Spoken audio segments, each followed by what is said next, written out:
Starting back in the late 60s, 1969, I realized that not all knowledge is taught in one school, so I started studying other things like macrobiotics of George Oshawa. I started studying natural health principles of Professor Enderlein and Beauchamp. I went to school and got my pre-med degrees and studied chiropractic for a year, and then the Institute of Traditional Medicine in Santa Fe, New Mexico, and finally the American College of Nutripathy, where I got my doctorates in. And I've been studying every single day since then because I love to learn. Prior to that, I was a rock and roll musician where I did drug, sex, rock and roll till it almost killed me.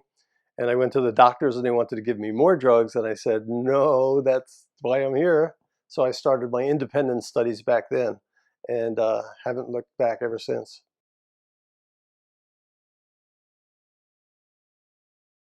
Lately, medical people are finally starting to study things like the microbiome. We are taught that stomach is mother to all systems of the body and the natural health principles. And now they're starting to understand that we need fungus, virus, and bacteria in our systems to make the microbiome of the stomach. They are also studying that they're finding different microbiomes in one breast to the other. There's microbiomes in the brain. So we need fungus, virus, and bacteria. We've been having a synergistic relationship with all of these. I don't want to call them germs because they're not. They're actually little living organisms that are essential for our health. We don't want to fight nature. Goethe says genius mimics nature. So we supply our body with natural probiotics. The natural concentration of viruses in a cubic foot is 10 to the 31st power viruses in a cubic foot of air. There's no way to get rid of all of them. It's fallacy. It's the germ theory, which has never been proven, but terrain science has been proven time and time again, and now medicine is starting to catch up with us. Better late than never. Those are the pros that are happening.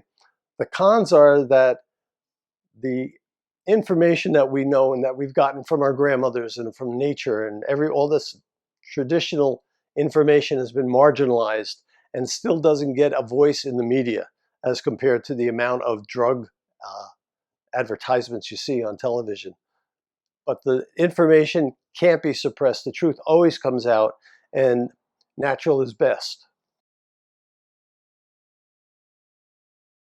Unfortunately, in a lot of medical schools, they're taught that if it wasn't taught in the school, it isn't worth knowing.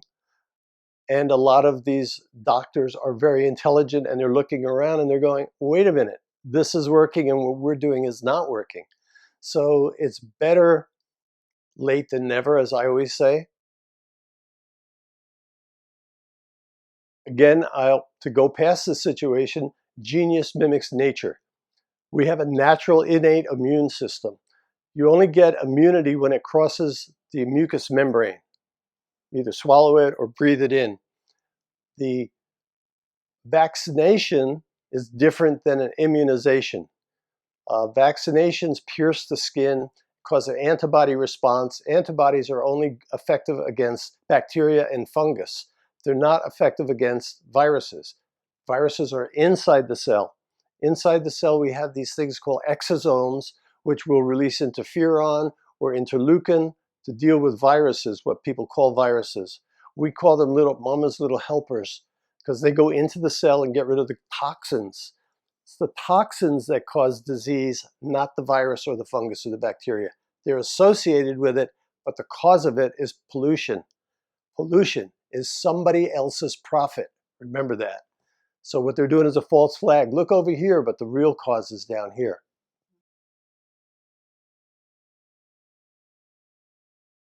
You come to see me, first you get a hug at the door.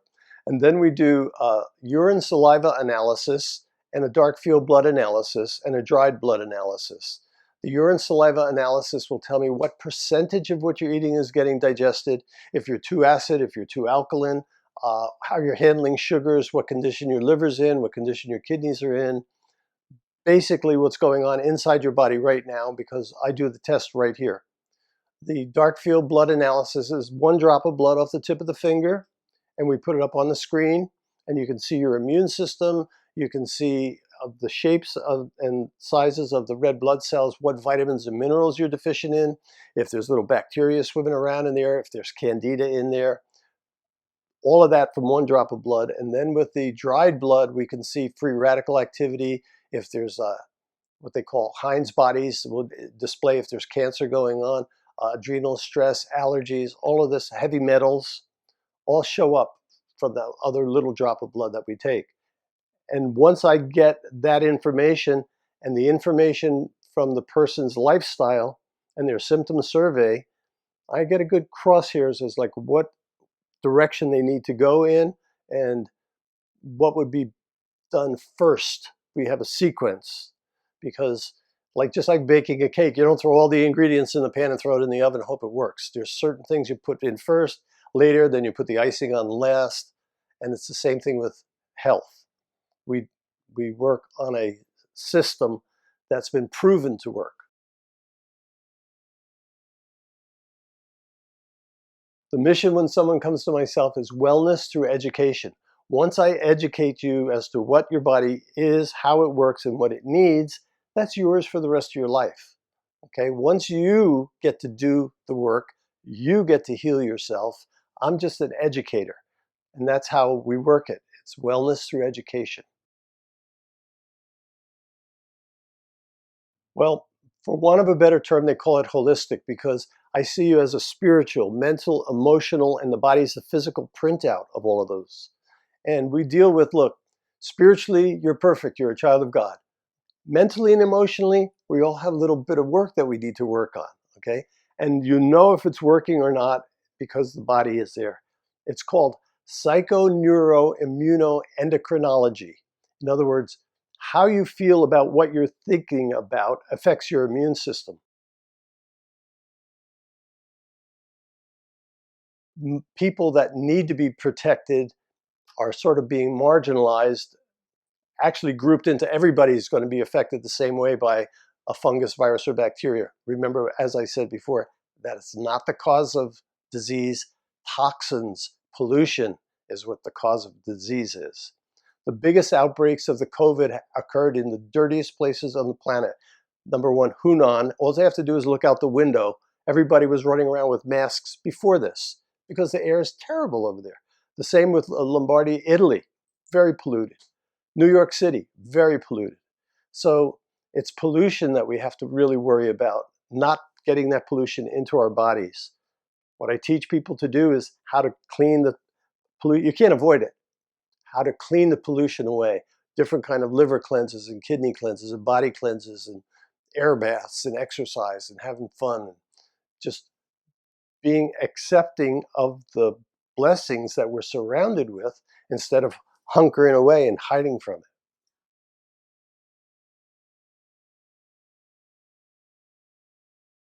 Find a better way.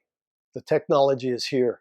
There's ozone principles in a lot of places now are cleaning the air with ozone in their businesses. Some hospitals are starting to do it now, where they just run ozone through the air all the time. Genius mimics nature. We have an ozone layer, comes down and cleans the air, clean the water, clean the house, clean the internal environment with oxygen or ozone. So those are some of the things that big corporations can do to help keep their population healthy and safe. And because ozone denatures pollutants.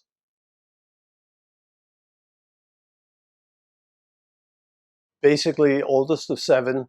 We were raised with a garden in the back. We had our own chickens.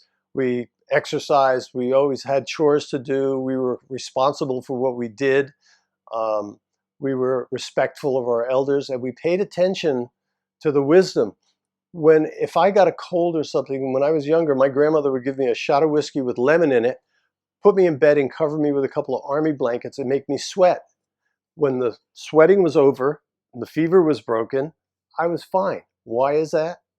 Because when you raise your body temperature 1 degree, you double the number of white blood cells. 2 degrees, quadruple. 3 degrees, 16 times. Goes up parametrically. The body knows what it's doing. You're not supposed to suppress a fever. You're not supposed to be giving people aspirins to suppress the immune system.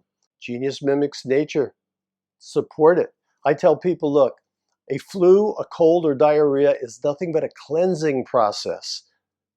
Pollutants built up faster than your body could normally get rid of them every day, which is what our body does through sweating, through breathing, bowel movements, all the rest of that stuff. When that toxicity builds up because you're being crazy, stupid, eating garbage food, breathing polluted air, drinking polluted water, your body will clean itself out. And what you want to do is assist it rather than try and suppress it, which is the medical germ theory kind of thing. Detoxify, help your body, support your body, give the nutrients that it needs to do its job. Our diet has been, it was said that food is your medicine. Well, our food chain has been hijacked. Look at what they've done to the air. Look at what they pollute the water with fluoride and with chlorine. These are things that need to be removed from the water before you drink it. Our food is loaded with GMOs and garbage. We call them Frankenstein foods. Eat natural. One of the doctors say, don't buy anything that has an ingredients list on it. and it's true to a certain extent. And eating it in a natural, healthy way, never, ever use a microwave. Microwaves are the worst thing on the planet for food. They turn all the fat-soluble vitamins into an isomer, a mirror image, that the body can't use. The body can use this one, but it can't use this one. So, and it also makes the red blood cells move so fast that the iron comes out and you become iron deficient. Microwaves were never designed for food. They were made for heating water. So keep it natural. Natural is best. If you can eat it raw without it upsetting your stomach, fine. If you have what they call a queasy stomach or something, lightly steaming foods, and then enjoy the art of dining. That's the biggest thing I learned from my grandfather. We would go to his house. Lunch would be from 1 o'clock until 3 o'clock, 1 o'clock till 4 o'clock. You couldn't speak at the table. You had less talking and more eating, more chewing. Had to learn how to chew our foods. Be respectful. You couldn't leave the table unless you got permission from Grandpa or my father. My grandfather was always pointing out how to respect his wife for taking 3 hours to make the spaghetti sauce by not wolfing it down and eating like a dog. Art of dining. People have forgotten that. Digestion is the most important part of your health. When you stop digesting food, your stomach is mother to all systems of the body, feeds the immune system, feeds the energy system, the hormonal system, the repair systems, only if you digest the food. In order to digest food properly, a properly chewed particle of food has to be chewed small enough so the enzyme can wrap around it, okay? 50 to 100 times per bite, depending upon what you're eating. If you don't do that, the enzymes in your stomach, or exogenous ones that I recommend to people, cannot work. You get swelling, bloating, gas. Some people get so undigested and allergic reaction, they fall asleep after a meal. That's called narcolepsy because they're not digesting their food. The enzymes aren't working. A system that you have in your top of your mouth is the hypothalamus, and it electrically sees what is in your mouth and says, okay, body, we're having chicken, get some enzymes ready for chicken. Okay, body, get ready for some potatoes, and it gets the enzymes ready. If you take a couple of bites and swallow, it goes, George, did you see what happened? What was that? Then the body creates mucus from nose to rectum because it says we're under attack. Protect yourself. So do you think people are chewing their food 50 times a bite when they rush out to work in the morning and they're driving in their car eating breakfast? You think that they're chewing their food when they're sitting at their desk on the phone trying to do? No. At home, sitting in front of the television or the computer, they're not digesting their food. And when you don't digest your food, your energy level goes down, your health will go down right behind it. That's a big indicator. That's why I do the urine saliva digestive efficiency test. How much are you digesting? Why aren't you digesting it? I suggest that you do this. You get to choose to do it I'm just here to educate you.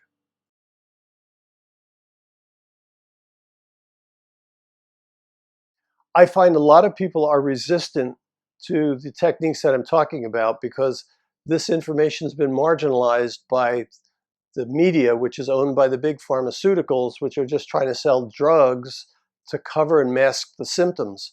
What we're dealing with is what is at cause and repairing that. And I don't teach people about disease, I teach them how to build health. And by explaining to them what's going on and showing them on the dark field and on the microscope, on the cells, they look and they say, well, what is that swimming around in there? And I'm going, well, that'll go away if your blood becomes more alkaline. It's too acidic. Well, whatever I have to do to get rid of it.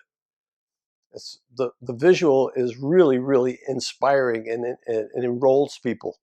That's my job, is to enroll people in a lifestyle that supports their health and wellness through natural health principles.